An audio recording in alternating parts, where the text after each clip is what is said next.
Hi, Lacey again. I just thought I would share one of my quick tips I like to share with couples who come in for couples therapy.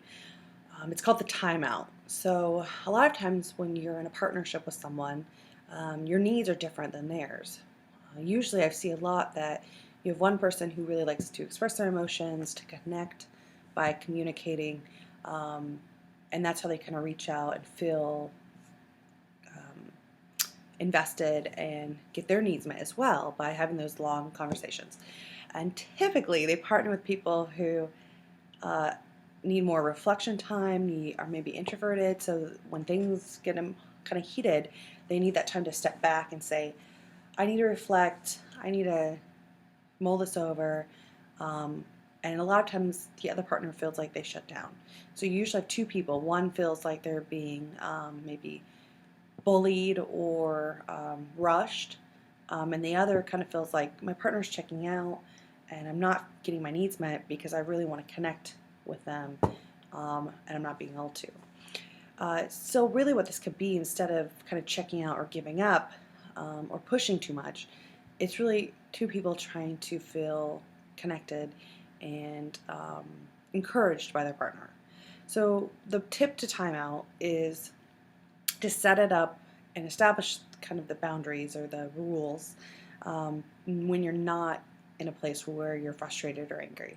So, in a time when you guys are both calm, collected, and not solving the problems of the world, you kind of set this up. So, how does it work?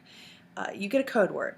So, I like to choose one that's funny, just because it can sometimes lighten the mood. So, like funky chicken, banana.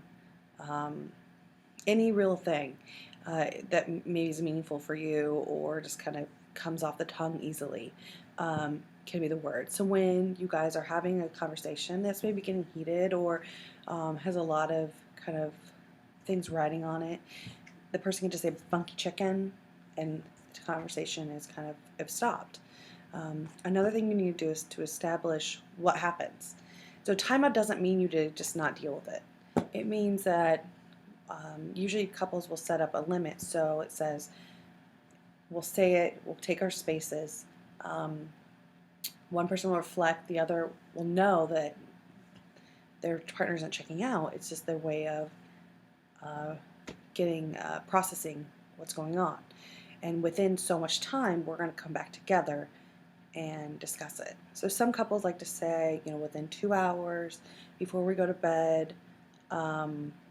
Sometimes it's not even that formal, where they'll say, within 2 hours, you just me, if you need more time or not, just so I know that you're still, you know, thinking about it and processing it and trying to calm your emotions down, maybe to be rational um, or whatnot. But sometimes people are very like, within 1 hour, we will talk.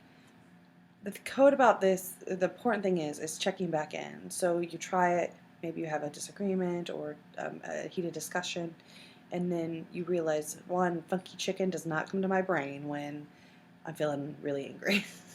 So changing the word maybe to something that's easier to roll off the tongue, or even changing the time frame. Like, we said one day, we talked about within one day.